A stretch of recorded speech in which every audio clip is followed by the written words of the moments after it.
Hello everyone, this is Miss Reese speaking, and this video is for August 27th, 2018. I hope that you are having a good day so far, it being your first day of 7th grade. One of the first things I'd like to go over is your syllabus. And a syllabus, because you're new to 7th grade and you're new to middle school, syllabus is something that each teacher in middle school and high school and on into college will give you. And it just is basic information for what you will be doing in that class and how you will be doing that, those tasks in that class. Now, looking at my syllabus, and usually most syllabi, which is the word for when you have multiple classes with a syllabus, we'll start with what you are going to be learning in that class. And in my class, as it says on your syllabus, you will continue to expand your knowledge of world history that you began in the 6th grade when you learned about early civilizations. Just to jog your memory, the Egyptians and the Mesopotamians and the early Chinese civilizations and the Incans and the Mayans, those civilizations, right? Now, this year, we will study the world from about the age of exploration to today's times. All right. And we're going to focus on how important, since the age of exploration, global interactions have become, which means that we've traveled from one culture to another and have learned new ideas. We've gained new technology and how that's changed the world around us. So the next section is probably the biggest section on your syllabus. And usually when you see a classwork and homework section on a syllabus, it just tells you what to expect in that class. So for me, instead of having a heavy textbook, we're going to create interactive notebooks using that 5-subject notebook I asked you to buy on the school supply list. These notebooks are going to hold all of your classwork assignments, all of your projects, and your homework. You're going to actually be gluing these in, maybe stapling or taping, just depends. Certain assignments and projects will be graded from within the notebook. That means that when it's time to turn in an assignment, you might turn in your notebook instead, and I will grade the assignment from within your notebook so you don't have to take it out and lose it. That's Miss Reese's biggest fear, is you losing the assignment. And I know that your biggest fear is completing the assignment, doing your best on the assignment, and then losing the assignment. We don't want that to happen. So that's why I like things to stay in the notebook. You will be given a due date for those assignments and those projects. So if you look to the left of where this video is playing, you see a board that says Monday through Friday, and then it has a little poster up about due dates. The due date will be displayed on that agenda board, and it will also be displayed on the Apache homework calendar. There will also be a notebook check grade every 2 weeks. So for you guys, at the end of the 2nd week of school, after this week, let me clarify. So technically it'll be let's see, Miss Reese is looking at her calendar to make sure she tells you right. It will be on September 7th,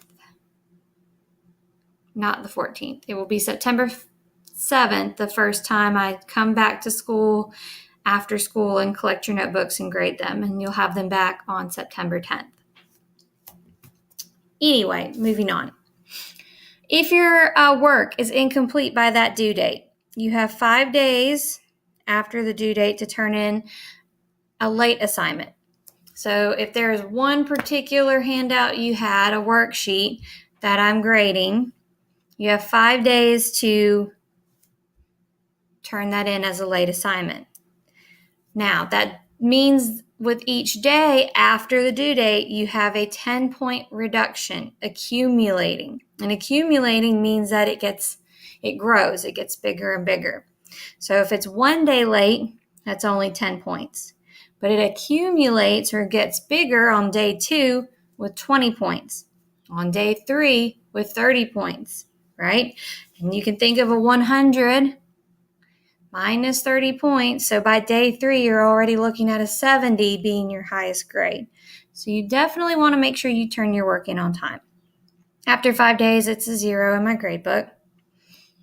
Notebook checks every 2 weeks. They're always on a Friday. And when I do the notebook check, you get the grade that you get for whether or not your assignments are complete according to the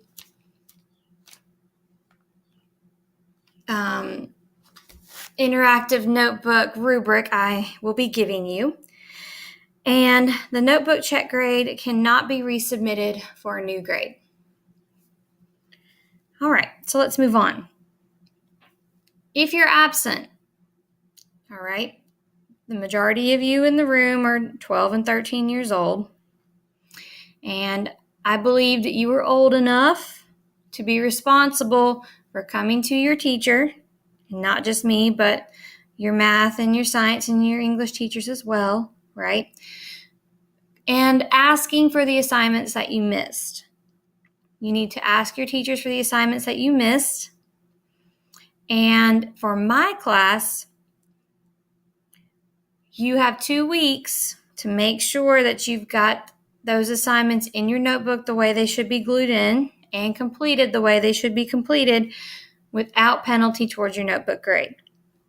If the notebook grade comes, it's the due date for your notebook grade, and you still don't have those assignments completed, it will count towards your notebook grade. The only time you should have homework, because that's always a big question with you guys, right? Am I going to have a lot of homework? The only time you should really have any homework outside of class that you have to actually take home and complete is if, for whatever reason, you did not finish the day's classwork. And I have told you that we're not spending any more class time on those assignments. It could also be for studying for a test, which means you take your notebook home and you go through the material that we've learned in class so that you'll be prepared for taking that test. The last one could be if we are working on a long-term project that takes several days and some of the workload needs to be done at home.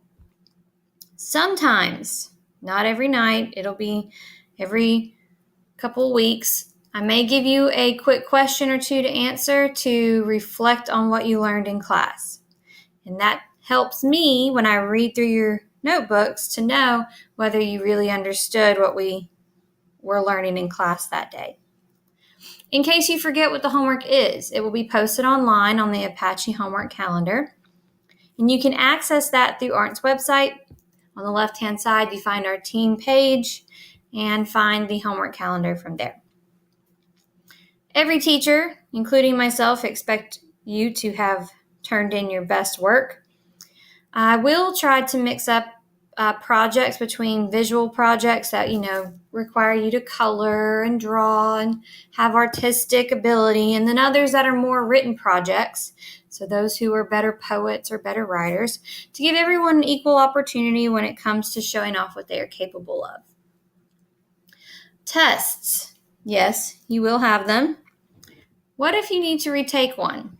In order to do that, you must schedule a makeup time with me 2 days before you wish to retake the test.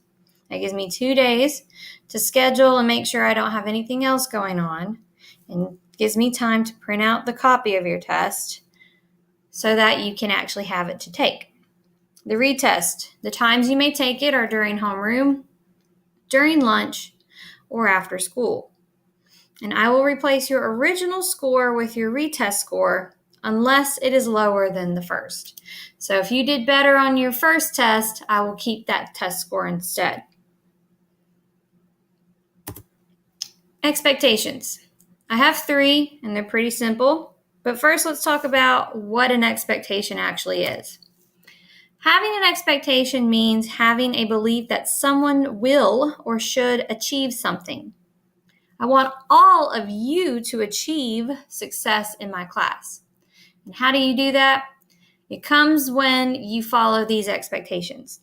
Be respectful towards teachers, towards your peers, which means those sitting to the left of you and to the right of you and in front of you and behind you, as well as all the other students in the building, and the school grounds. From my classroom to the hallway to the bathroom to the office, doesn't matter where you're at, you should always treat the school grounds with respect. Be prepared.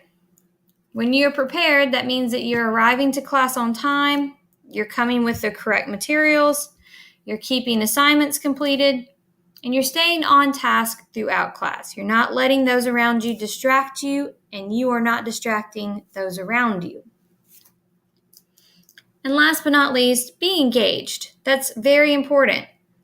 We can have all the fun assignments in the world, but they're not going to actually be fun if all of us are not coming together to participate the way we should. If we're having a group discussion, well, it can't really be a group discussion if Miss Reese is only having chats between 2 or 3 students.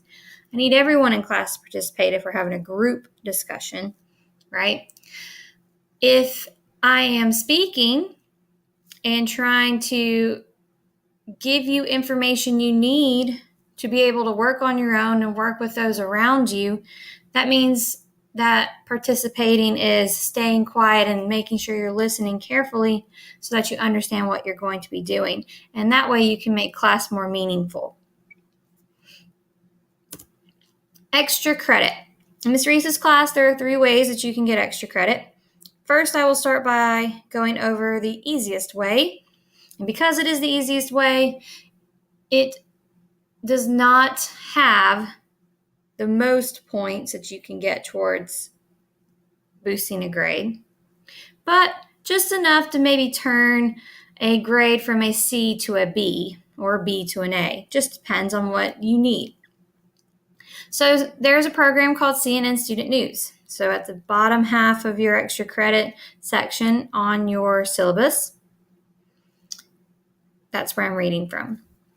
It says, if you are looking to add a mere 5 points to a grade, so say you have a 75 on an assignment and you would rather it be an 80 because a 75 is a C and an 80 is a B. You are welcome to watch the daily episode of CNN Student News and complete the CNN Student News Google Doc for extra credit. That Google Doc is located in your stream on Google Classroom. So whenever you have a chance, you can go on Google Classroom and see the assignment there. And of course, if you have any trouble with it, you can ask me and I will help you make sure that you have your own copy of the assignment and are able to complete the assignment, because I understand this is all new to you. The next one for 15 points. So say you want to go from a 75 to a 90, which takes you from a C to an A.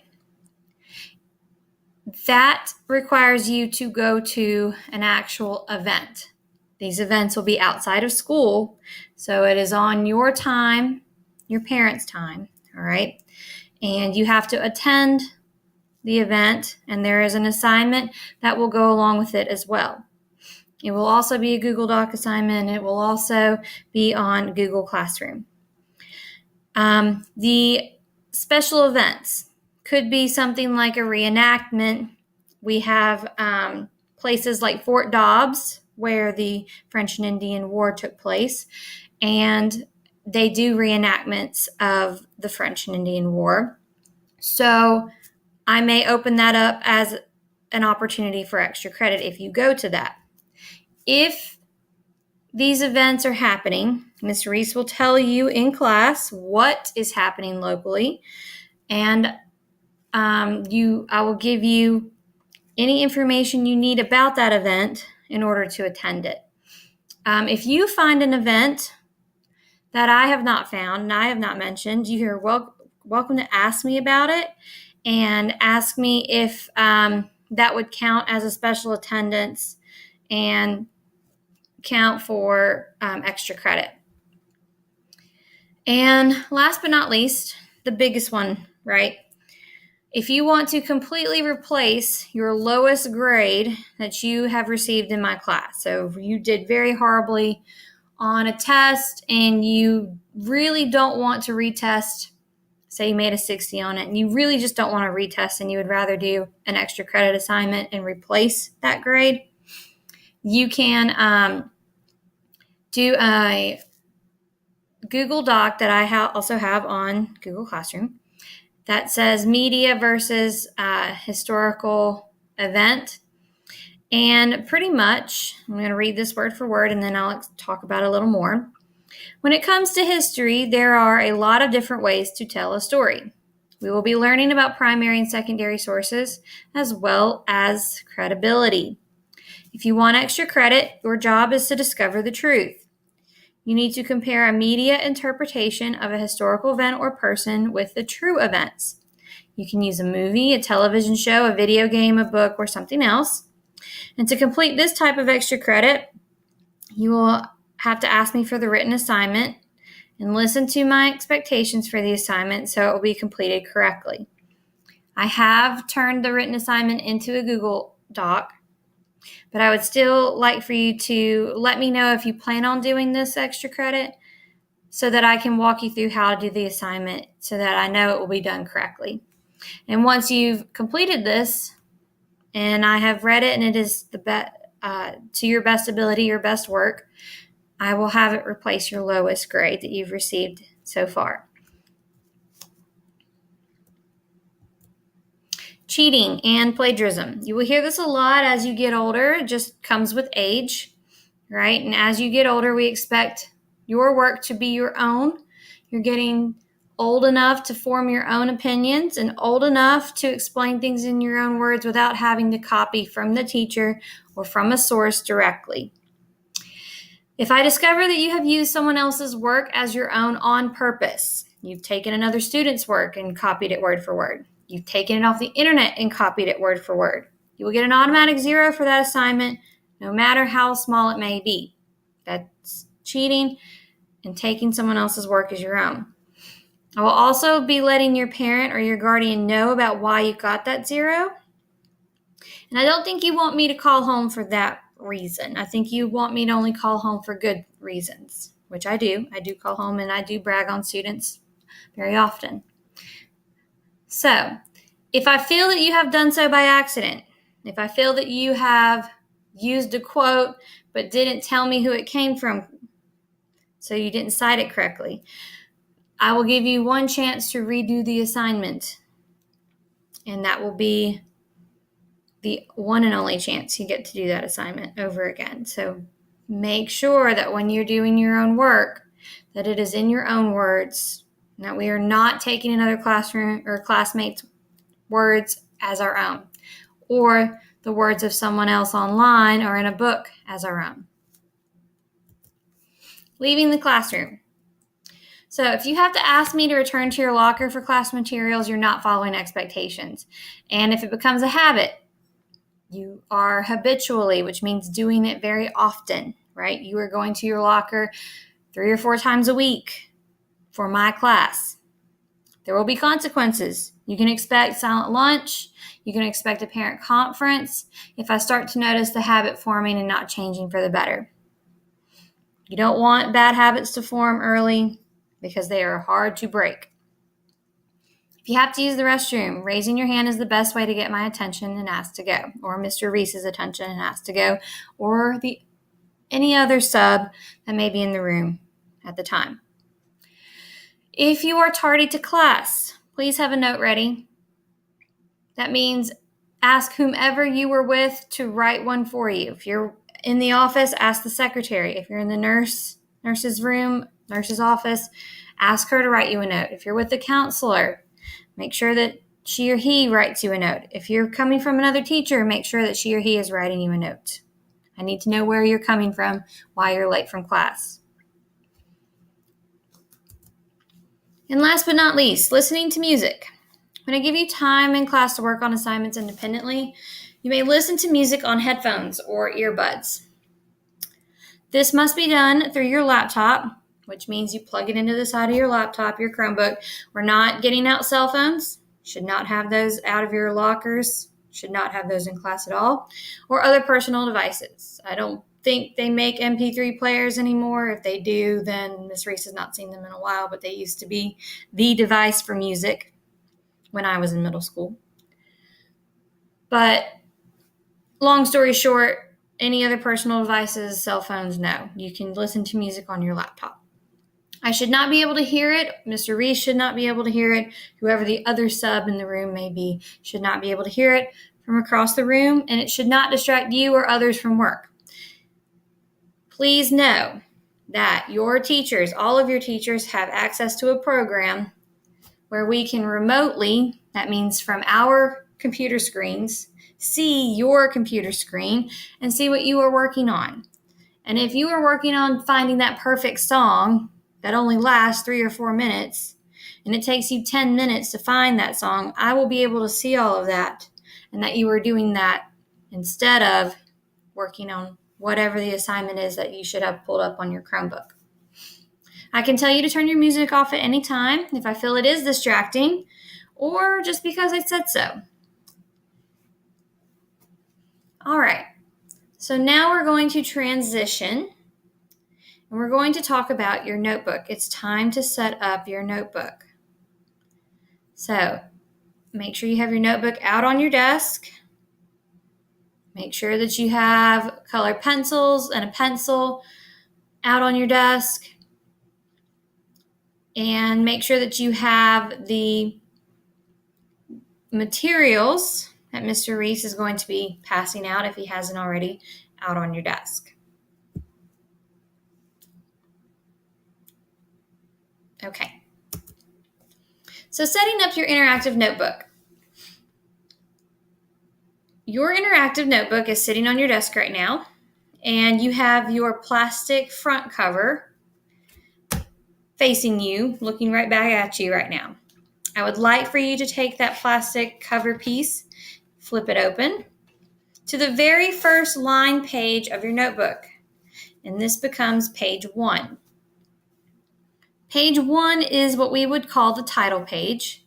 No, you don't need to write the title page. What I do need you to write is what is here listed, A, B, C, D, and E. And to the right-hand side, you can see my example. So A, your first and last name. Here is my first and last name.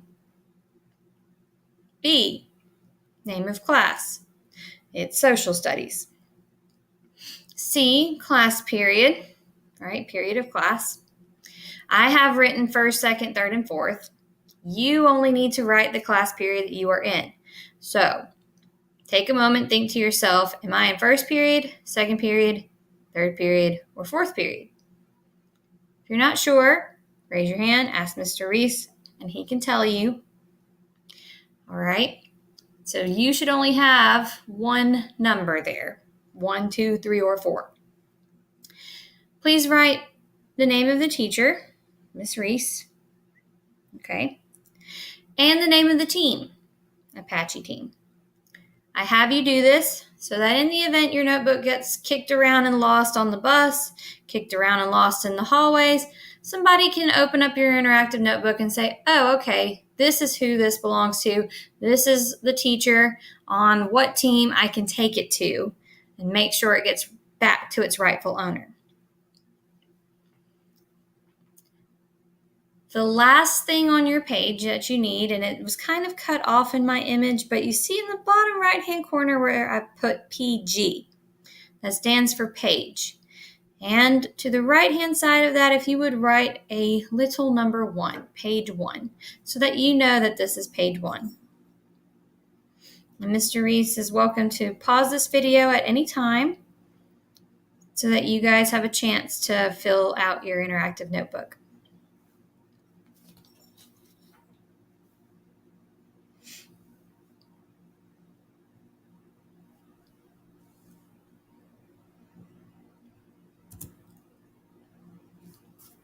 Okay, so let me read, and I'm sure you're looking at the pictures right now of what your table of contents is going to look at, but I'm going to read the top, and if you would, please read with me. On pages 2, 3, 4, 5, and 6, you will need to number the pages. On the right side of the page at the top right-hand corner and the bottom right-hand corner, neatly write PG for page and the number, the page number, whether it's page 2, page 3, page 4, page 5, or page 6. So when you look at the 3 images below, you're looking at the right-hand side of the paper. PG2 is at the top, PG2 is at the bottom, PG3 is at the top, PG4 is at the bottom. Okay, PG3, I think I said PG3 and then PG4. So PG3 is at the top and the bottom, PG4 is at the top and at the bottom. Okay, so go ahead and do that first for pages 2, 3, 4, 5, and 6. I do not have 5 and 6 posted here for you to look at, but they look the same. Now, do not take the time to label page numbers ahead of time, right? Don't write PG 7, 8, 9, 10, 11, 12, 13, 14, 15, 16, 17, 18, 19, 20, all the way till the very end of your notebook.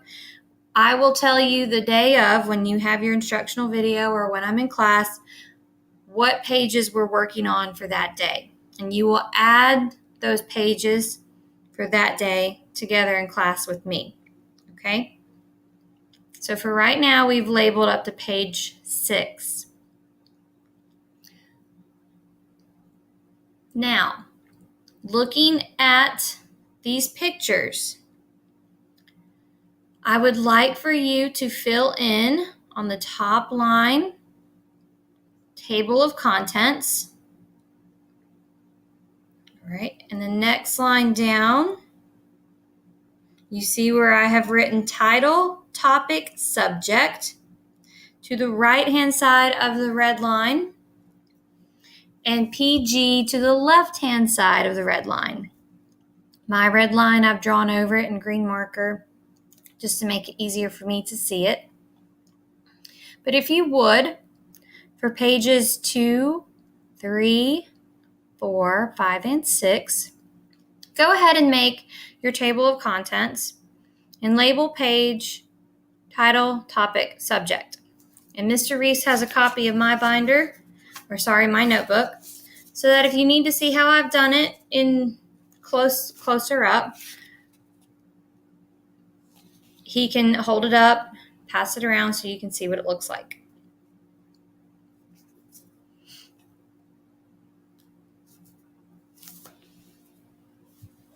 Okay.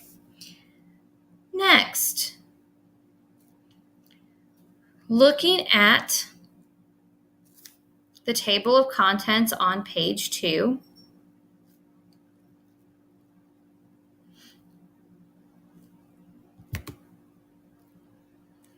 in green, I have written pages 2 through 6 as the table of contents. I have written page 7 as the interactive notebook instructions. Page 8 of how my notebook will be graded. And page 9 as classroom procedures. Up to this point in time, we have gone over the table of contents. And now we're going to look at page 7. We're going to fill out page 7 for your interactive notebook instructions, how those will get glued into your notebook.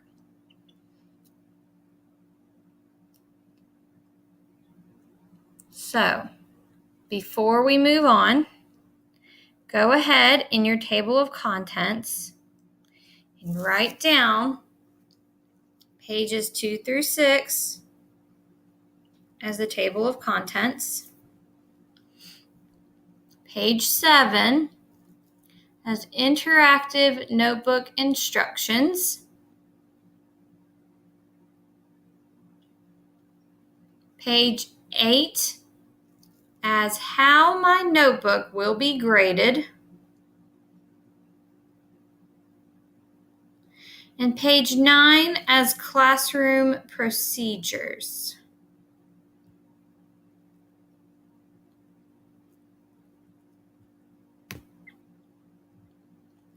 Okay, and Mr. Reese, again, if you need to pause this video so that kids can copy that down, it's totally fine. All right, so page 7.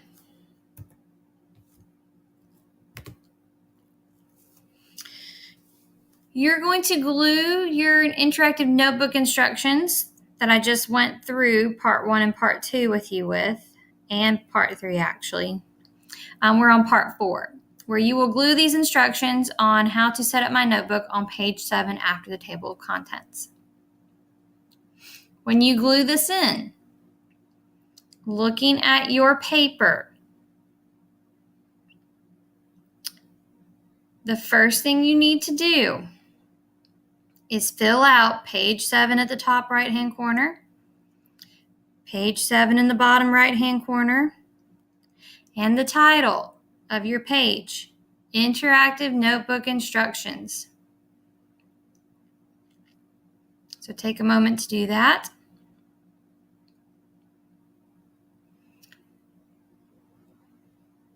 Now, your paper that says how to set up your notebook, your interactive notebook.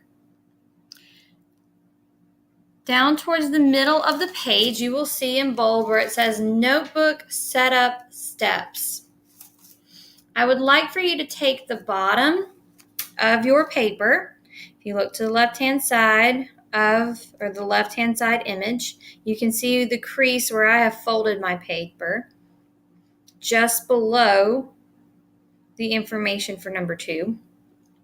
But if you take the bottom of your page and fold it up so that the words that say Notebook Setup Steps are covered, and fold it. You will know you've done that correctly when you look at the image on the right-hand side and see how I have it folded. So the last word you should be able to see is guide. Everything below that should be covered, should be folded. The back side,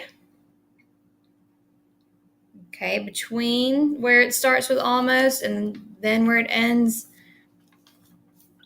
with guide, okay, if you flip it over and you can glue that, okay, glue all of that nicely so that when you flip it back over, you can put it back on your notebook page and glue it in.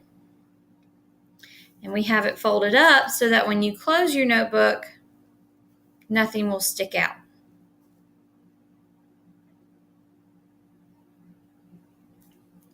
Okay. So go ahead and take a moment, get that glued into your notebook.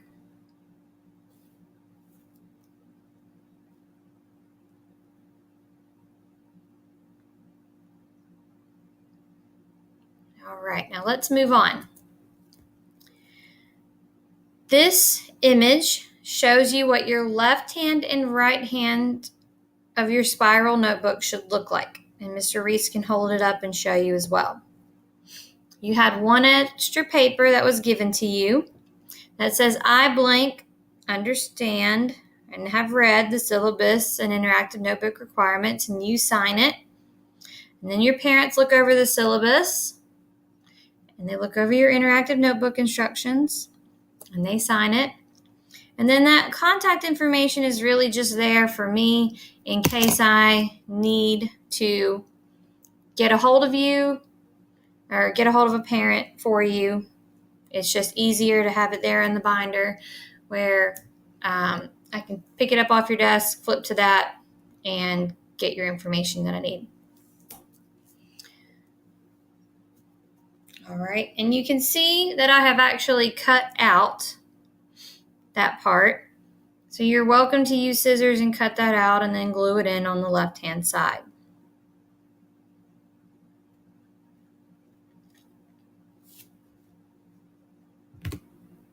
Okay, your next page is page 8. So if you would, flip to the next page and go ahead and start writing PG8, PG8, top right hand and bottom left, or bottom right hand, I'm sorry. Let me say that again. PG8 in the top right hand corner, PG8 in the bottom right hand corner, as you see here in the picture. And make sure you have your title, How My Notebook Will Be Graded. You will be given a paper and it will get glued in. Interactive notebook check. Make sure that you glue this in.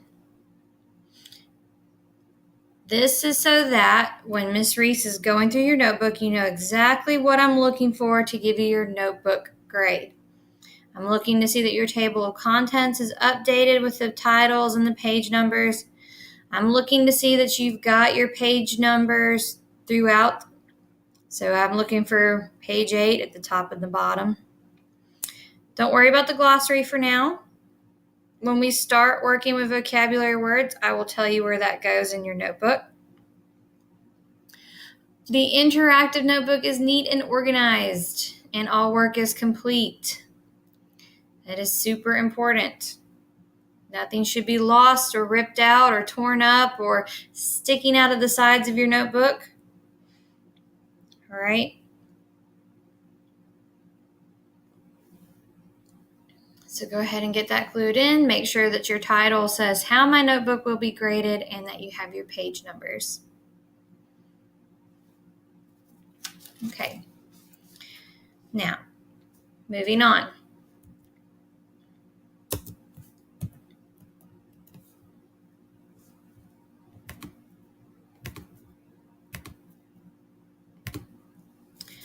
Classroom procedures is going to go on page 9. So if you would, in your top right-hand corner, write page 9, top bottom right-hand corner, or top bottom, I can't talk. Page number 9 goes in the top right-hand corner and bottom right-hand corner. That's what I'm trying to say. Just like we've been doing for this class period so far. And make sure you have your title, Classroom Procedures, on the title line. So that way it looks like what I have pictured here. Ms. Reese has given you a handout that says Classroom Procedures on it. And you're going to cut off the extra border. You're going to fold the paper in half vertically. That means from top to bottom. So that means that middle line between where I have printed personal class materials, classroom materials, entering class, leaving class, so on and so forth. And the blank side you see on the right-hand side, there's a middle line. Fold it in half right there in the middle. And if you would, cut rows between so that the right side can flip up once it's glued down. Okay, so that means the blank side, those lines you see between each blank spot, if you would cut there. And Mr. Reese has my binder in the room so that you can, or my notebook in the room so that you can look at it and see how I have cut the rows. And you will be gluing the back of the left side. So underneath the words personal class materials, classroom materials, entering class, leaving class, that whole section from top to bottom, you'll glue that in. So that way the right side is still free to flip up. On the blank strips, use your colored pencils to make symbols for each procedure topic. So for me, I drew what looks like a little pencil in my red notebook and my colored penciled box, and I tried to make what looked like a highlighter. For classroom materials, I drew the blue box of highlighters I have on my shelf. I drew the plastic drawers that hold the scissors, markers, and glue, and I drew a box of tissues. For entering class, I drew an arrow going into a doorway. For leaving class, I drew an arrow leaving out of the doorway. For turning in assignments, I drew the 4 class periods and put a star on the one I pretended to be in, so 3rd period. Okay, but you get to pick what you want your symbols to be for classroom procedures. And Mr. Reese is going to give you about 5 or 6 minutes to draw those things on your blank strips. And then afterwards, I'll tell you what goes behind them. Okay.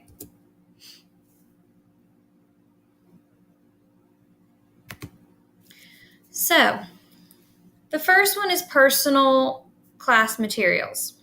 So right behind the flip tab, I should always bring with me a pencil and pen, my notebook, colored pencils, glue, and highlighter. If I am missing one of my own materials, I will need to ask the teacher to provide me with it. I keep pencils and pens on my desk. Okay. Colored pencils.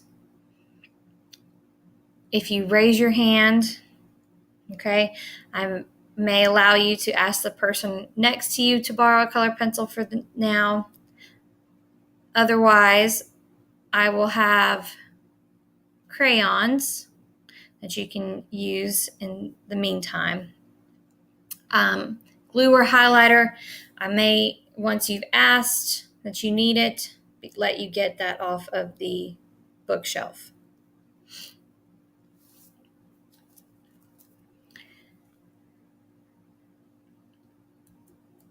Classroom materials. And again, if I'm going fast, Mr. Reese can rewind this and pause this video.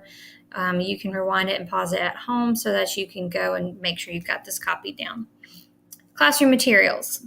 Behind the flip tab, you're going to write, I will find scissors, markers, rulers, tissues, the pencil sharpener, and other classroom materials. Okay. On the bookshelf next to Mr. Clark's door, so to the right of where the majority of you are sitting, or to the right of the board where this presentation is being displayed. I am allowed to use these as soon as the teacher hands these out or allows my row to go get these. It just depends. Some days I might pull the drawer of scissors out of the storage unit there on the shelf, and I might pull the drawer out and walk around and let you collect a pair of scissors that way. Other days I might just say, row 1, you may go to the bookshelf and get a ruler, get scissors, get a highlighter, whatever it is that you need.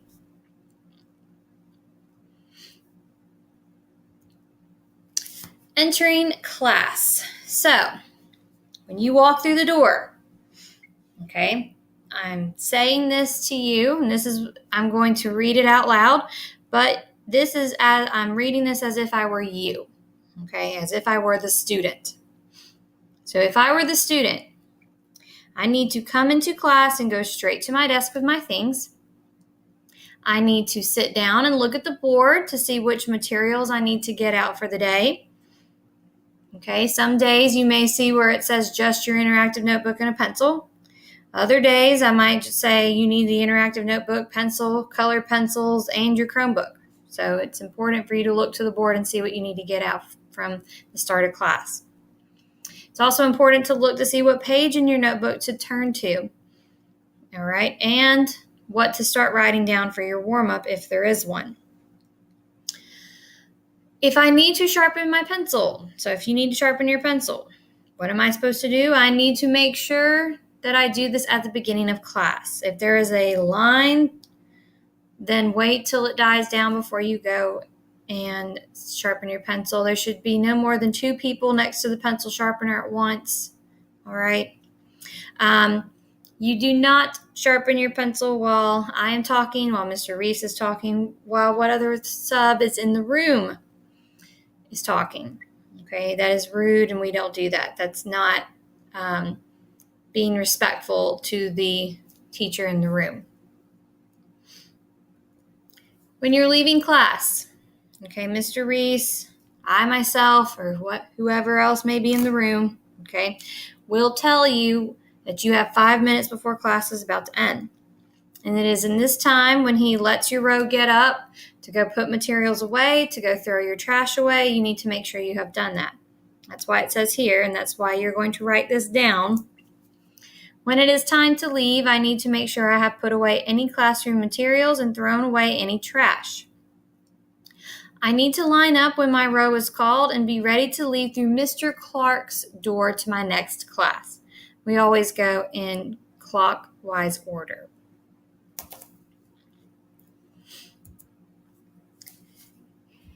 If you need help, if you need directions, okay, this is what you need to write down and this is what you need to know. If I need help, I should reread my teacher's instructions first, then raise my hand if it's during warm-ups or independent work or when the teacher is talking or during quizzes and tests. Now, if I'm working with others, I should ask my partner or my group mates for help before asking the teacher. Okay, make sure that someone in your group, okay, if they know the answer or they know how to explain that to you, ask them first. Okay, if everyone in your group is confused, have one from your group raise your hand and then let the teacher help you. Okay.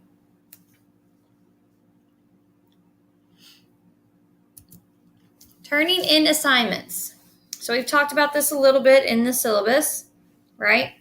And this is just review. Most assignments, classwork, and homework will be glued into my notebook and checked for completion when it is time for the bi-weekly notebook check. That means every 2 weeks. Some assignments will not be glued in, okay? And if I've said do not glue this assignment in until we're done working on it, it will go in a pocket in your folder or in your notebook. And when it is time to turn it in, you will take it out of the pocket. And those will be turned into my teacher's class period folder for grading. I have 4 folders. I have 1 folder for first, 1 for second, 1 for third, 1 for fourth. I will put your work in that folder. It will be graded. And then I will hand those back to you when they're graded, and it will go back into that pocket of your notebook until the end of the 9 weeks period. All right. And then at the end of the 9 weeks, I will let you know whether it can be a recycled assignment or if it can be trashed, or whether or not you need to keep it in your binder for studying later.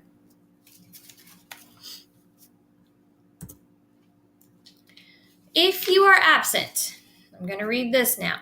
If I am absent, I am responsible for asking my teacher for any handouts I need to glue in and how to glue those in, as well as how to complete the assignments I missed. If I had an assignment due while I was gone, it is my job to hand it in the next day when I come back to school. Always check Google Classroom for updates as well. All right. Now, if you need to take my notebook to lunch so that you can get something caught up and glued in, I will let you do that. Okay. It is the only time I will let you do that because you can hand it back to me at lunch and I can bring it back to my classroom. You cannot take my model notebook home. Okay. You cannot take my model notebook home. You can come in during homeroom and get caught up gluing in those assignments the way they should be done, and you can get caught up at lunch. Lastly, working with others. Around the room, you'll see 4 areas where you'll see a little chart, a little colorful chart, and it says champs on the side, the left-hand side of it. If you are unsure what you need to be doing during a warm-up or during partner work or during a test, it gives you specific instructions on what you're expected to do. That's why it says here, if I am unsure of how I am expected to act, they are there to remind me, okay? Those posters are there to remind you. It has a special section for the group, and I'm not going over each of those little procedures on that poster. I'm going to hit some highlights. So for example, in a group, I need to speak so that only my group mates can hear me, not the entire class. I need to treat those I am working with respectfully. If I am having an issue with another student and I've tried my best to work it out, speak to the teacher privately about it, please, and then let the teacher handle it. All right? Because if it escalates and you become rude and ugly to the other student, you will be in trouble just as much.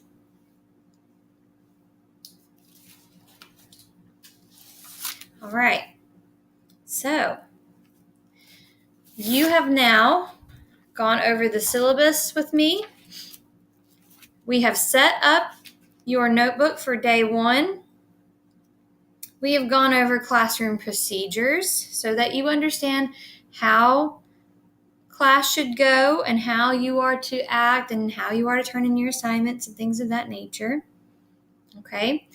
And we are done with day 1. Congratulations, you have made it through the first social studies class. All right. So I will see you tomorrow.